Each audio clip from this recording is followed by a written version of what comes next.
ഇടതും ബി.ജെ.പിയും ഒന്നാണെന്ന് ഊട്ടിയുറപ്പിക്കുന്ന തരത്തിലുള്ള വാർത്തകളാണ് അങ്ങ് യോഗി ആദിത്യനാഥിന്റെ സ്വന്തം നാടായ യു.പിയിൽ നിന്ന് വരുന്നത്. CPM-ന്റെ ശബരിമല കൊള്ളയ്ക്ക് സമാനമായ ഉദാഹരണമാണ് രാജ്യത്തെ ഹിന്ദു മതവിശ്വാസികളുടെ ഏറ്റവും സുപ്രധാന ആരാധന കേന്ദ്രമായി നരേന്ദ്രമോദി സർക്കാർ അയോധ്യയിൽ പണികഴിപ്പിച്ച രാമക്ഷേത്രത്തിലും സംഭവിച്ചത്. ക്ഷേത്രത്തിലേക്ക് സംഭാവനയായി ലഭിച്ച 60 കിലോ വെള്ളിക്കട്ടകൾ കാണാനില്ലെന്ന വാർത്തകളാണ് പുറത്തുവരുന്നത്. ഈ പരാതിയെ തുടർന്ന് SIT കഴിഞ്ഞ 6 ദിവസമായി അതിശക്തമായ അന്വേഷണം നടത്തി വരികയാണെങ്കിലും ഇതുവരെ കവർച്ച ചെയ്യപ്പെട്ട മുതലിനെ കുറിച്ചോ അതിന്റെ പിന്നിൽ പ്രവർത്തിച്ചവരെ കുറിച്ചോ യാതൊരുവിധ കൃത്യമായ വിവരങ്ങളും കണ്ടെത്താൻ കഴിഞ്ഞിട്ടില്ലെന്നാണ് ലഭ്യമാകുന്ന സൂചനകൾ.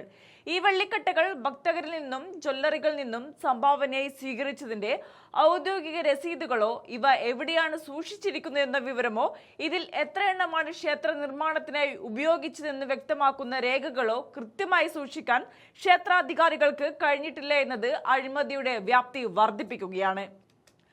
അതേസമയം 40 കിലോയോളം വെള്ളിക്കട്ടകൾ ശ്രീരാമ ജന്മഭൂമി തീർത്ഥക്ഷേത്ര ട്രസ്റ്റിന് കൃത്യമായി കൈമാറിയതിന്റെയും അവർ അത് സ്വീകരിച്ചതിന്റെയും രസീതുകൾ തങ്ങളുടെ പക്കൽ ഭദ്രമായുണ്ടെന്നാണ് ജ്വല്ലേഴ്സ് അസോസിയേഷൻ ഔദ്യോഗികമായി വ്യക്തമാക്കുന്നത്.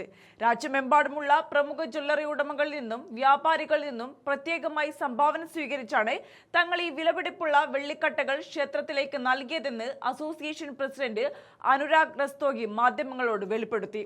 ക്ഷേത്രത്തിന്റെ ഏറ്റവും പ്രധാനപ്പെട്ട അടിത്തറയിൽ പാകാന എന്ന് പറഞ്ഞാണ് ട്രസ്റ്റ് ഭാരവാഹികൾ തങ്ങളിൽ നിന്ന് ഈ വെള്ളിക്കട്ടകൾ കൈപ്പറ്റിയത്.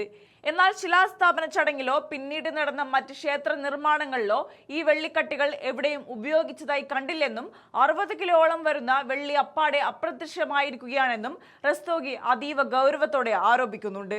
കേസ് അന്വേഷണത്തിന്റെ ഭാഗമായി രാംലല്ലയിലെ പ്രമുഖ പുരോഹിതരായ രാംശങ്കർ യാദവ് എന്ന ടിന്നു ക്ഷേത്രത്തിലെ ആഭരണങ്ങളുടെയും മറ്റ് വിലപ്പെട്ട കാണിക്കകളുടെയും നടത്തിപ്പ് ചുമതലയുള്ള കൃഷ്ണദേവ് തിവാരി എന്നിവരുൾപ്പെടെ 6 പൂജാരിമാരെ പ്രത്യേക അന്വേഷണ സംഘം കഴിഞ്ഞ ദിവസങ്ങളിൽ ചോദ്യം ചെയ്യുകയുണ്ടായി. എന്നാൽ വെള്ളിക്കട്ടികൾ കാണാനില്ലെന്ന വാർത്തകൾ കൃഷ്ണദേവ് തിവാരി പൂർണ്ണമായി നിഷേധിക്കുകയാണ് ചെയ്തത്. അതേസമയം ക്ഷേത്രത്തിൽ ഭക്തർ സമർപ്പിച്ച അതിമൂല്യമായ നെക്ലേസും ദിവ്യപാദുകങ്ങളും നഷ്ടപ്പെട്ടിട്ടുണ്ടെന്ന കാര്യവും ഇതേക്കുറിച്ച് തനിക്ക് കൃത്യമായി ഒന്നും അറിയില്ലെന്നുമാണ് തിവാരി വ്യക്തമാക്കുന്നത്. അതായത് ക്ഷേത്രത്തിനുള്ളിൽ നിന്ന് വിലപിടിപ്പുള്ള വസ്തുക്കൾ അപ്രത്യക്ഷമായിട്ടുണ്ടെന്ന കാര്യം പുരോഹിതർ പോലും സമ്മതിക്കുന്നുണ്ട്. വെള്ളിയാഭരണങ്ങൾക്കും വെള്ളിക്കട്ടികൾക്കും പുറമെ സ്വർണം, വജ്രം എന്നിവയിൽ തീർത്ത അതിവിലപിടിപ്പുള്ള മറ്റാഭരണങ്ങളും ക്ഷേത്രശേഖരത്തിൽ നിന്ന് നഷ്ടമായതായി ശക്തമായ ആരോപണമുണ്ട്. ഇതിലും വലിയ ക്രൂരത എന്തെന്നാൽ യഥാർത്ഥ സ്വർണ്ണവജ്ര ആഭരണങ്ങൾക്ക് പകരം മുക്കുപണ്ടങ്ങളാണ് ഇപ്പോൾ ക്ഷേത്രശേഖരത്തിലേക്ക് മാറ്റി സ്ഥാപിച്ചിരിക്കുന്നത് എന്നാണ് പുറത്തുവരുന്ന വിവരങ്ങൾ. സമാജ്വാദി പാർട്ടി നേതാവ് അഖിലേഷ് യാദവാണ് ഈ മാസം ആദ്യം അയോധ്യ ക്ഷേത്രത്തെ ചുറ്റിപ്പറ്റി കോടികളുടെ തട്ടിപ്പ് നടക്കുന്നുണ്ടെന്നും വിലയേറിയ വസ്തുക്കൾ ദുരൂഹമായി അപ്രത്യക്ഷമാകുന്നുവെന്നും ആദ്യമായി പരസ്യമായി ആരോപണം ഉന്നയിച്ചത്.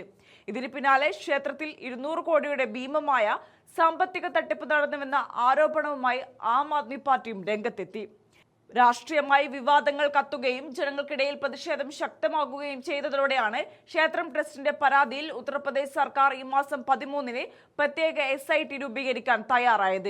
രാമക്ഷേത്രത്തിനായി രാജ്യം 500 വർഷത്തോളം കാത്തിരുന്നതാണെന്നും അതുകൊണ്ട് 15 ദിവസം കൂടി ഭക്തർ ക്ഷമിക്കണമെന്നും രാമക്ഷേത്രത്തെ അപകീർത്തിപ്പെടുത്താൻ ശ്രമിച്ചവരെ നിയമത്തിന് മുന്നിൽ കൊണ്ടുവരുമെന്നുമാണ് UP മുഖ്യമന്ത്രി യോഗി ആദിത്യനാഥ് വ്യക്തമാക്കിയത്. എന്നാൽ ബാബറി മസ്ജിദ് തകർത്ത് അവിടെ രാമക്ഷേത്രം സ്ഥാപിക്കുകയും ഇപ്പോൾ നിയന്ത്രിക്കുകയും ചെയ്യുന്ന RSSും BJPയും ജനങ്ങൾക്ക് മുന്നിൽ ഇതു സംബന്ധിച്ച് മറുപടി പറഞ്ഞേ മതിയാവുകയുള്ളൂ.